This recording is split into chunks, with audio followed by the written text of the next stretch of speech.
nossas vidas, para nos corrigir, para as nossas rejeições para com o mundo.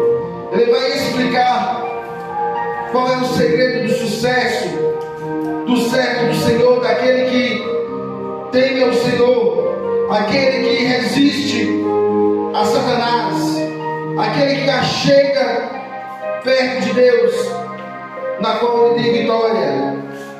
E a Bíblia vai dizer no texto, versículo 3: pedis e não receber, porque pedis mal. A Bíblia nos ensina que quando nós pedimos, nós temos que saber pedir o Senhor. A Bíblia vem nos ensinar. Salomão, ele tinha um pedido único que ele podia pedir a Deus, e Deus o concedeu o pedido, porque ele pediu com sabedoria. E o que ele pediu? Senhor, que eu venha a ser sábio. E o Senhor deu a ele tamanha sabedoria, que não existiu até hoje homem de maior sabedoria do que Salomão. E a Bíblia vai dizer, aleluia, sobre a nossa vida, a nos corrigir na posição que nós estamos, enquanto nós estamos vivendo, aleluia, neste mundo.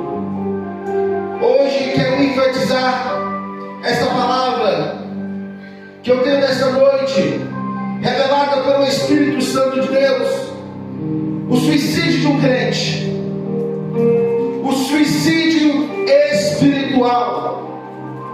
Eu quero dizer nesta noite que a primeira coisa, quando um crente ele começa a se suicidar, eu anotei 10 questões aqui, 10 relatos de um suicídio espiritual, o que torna o crente, o servo, o cristão a se suicidar espiritualmente.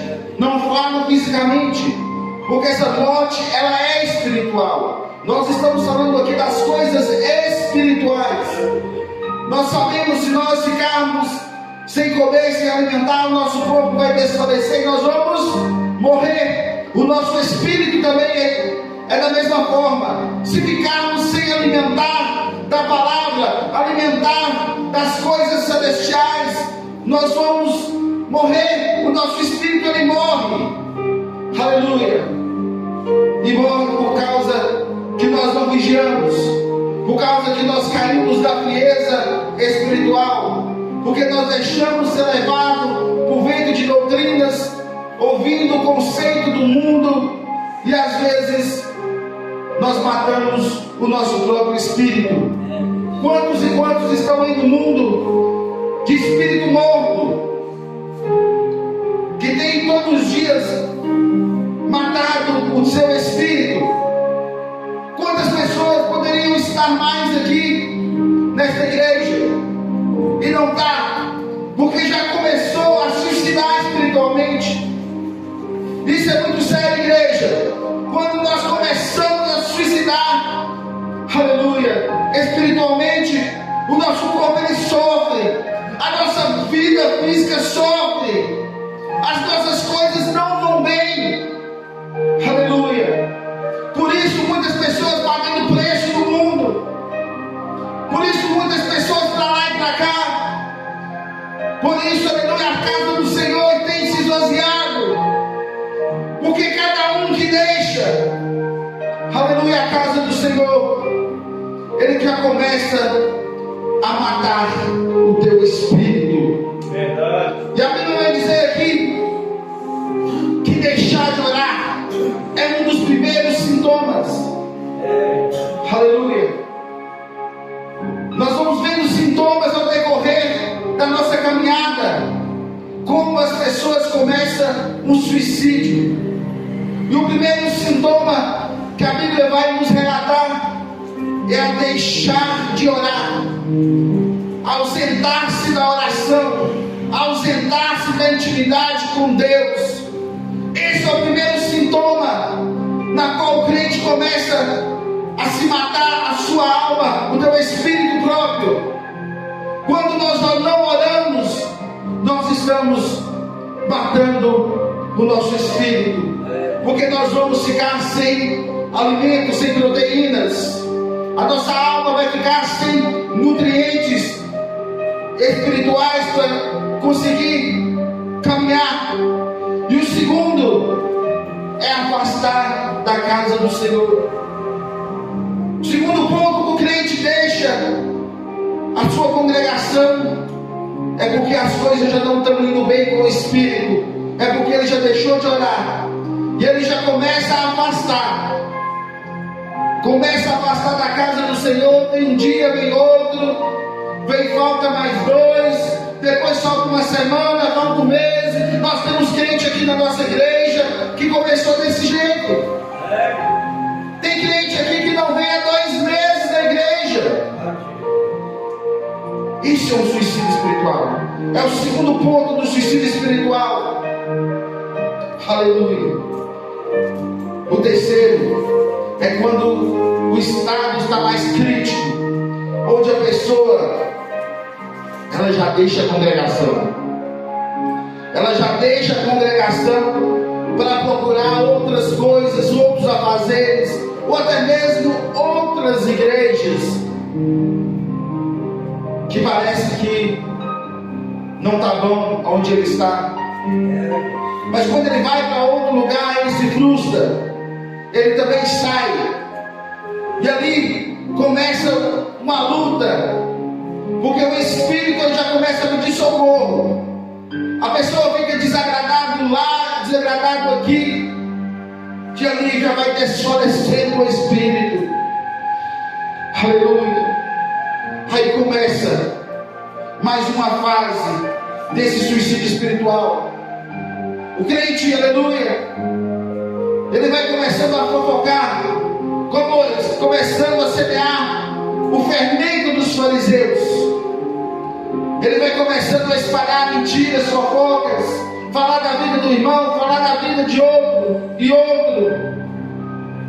Aleluia. E no quinto ponto também nós colocamos aqui o se levantar contra a sua liderança, o levantar contra o pastor, contra os diáconos, presbíteros, aqueles a qual constitui o altar da igreja.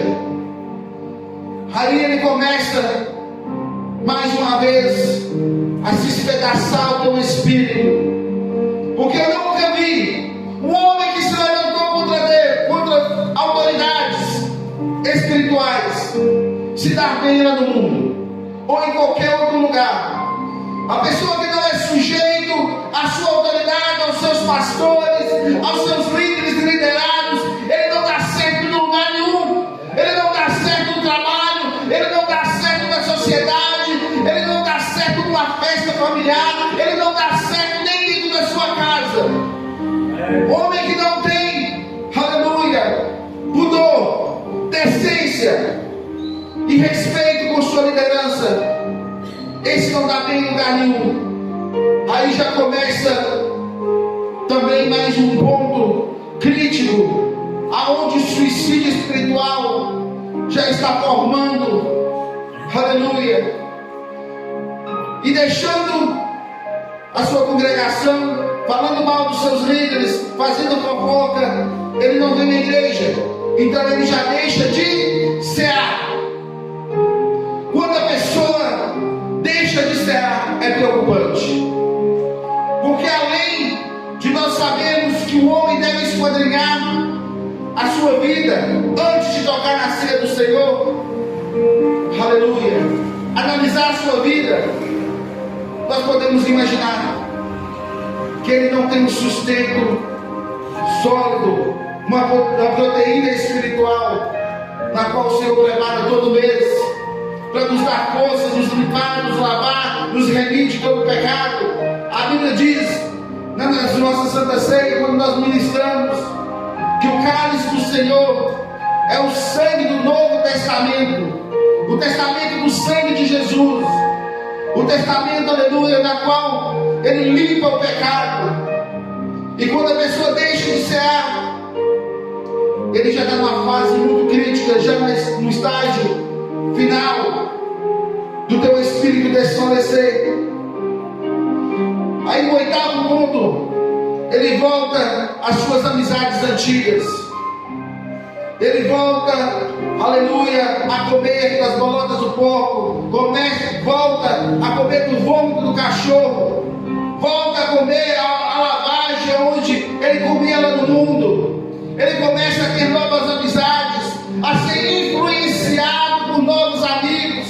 Aí ele deixa de ser influenciado pelos líderes e pelo Senhor para ser influenciado por cabeça de amigos. E quantos largaram a casa do Senhor, se perderam, caíram no mundo das drogas de novo, caíram na prostituição, no adultério, na lascívia. Ele cai, eu sou e alabar. Quantos, aleluia, caiu no crime. Alguns estão presos, outros já estão mortos. Aleluia, porque deixou o mundo contaminar, deixou a amizade contaminar. E tem amigos que parecem na nossa vida, que parecem ser bonzinhos, mas só Deus conhece, aleluia, como é o puleiro do galinheiro da vida dele. Muitos, aleluia, estão brincando com Deus. Muitos acham que tem Deus na vida deles, fora da presença. Tem gente que acha que Deus é comigo, eu tenho a salvação, eu vou ser salvo. Está enganado. É a pior mentira que Satanás coloca na mente do servo dele quando ele cai, aleluia, que ele é salvo. Alguns dizem, uma vez salvo para sempre. O diabo, aleluia, ele tem andado ao derredor tentando tragar a vida de cada um, a levar todo mundo para o inferno. E ele coloca na nossa mente que está tudo bem. Às vezes, quando a gente encontra com uma pessoa toda errada, às vezes está na droga, está na cachaça,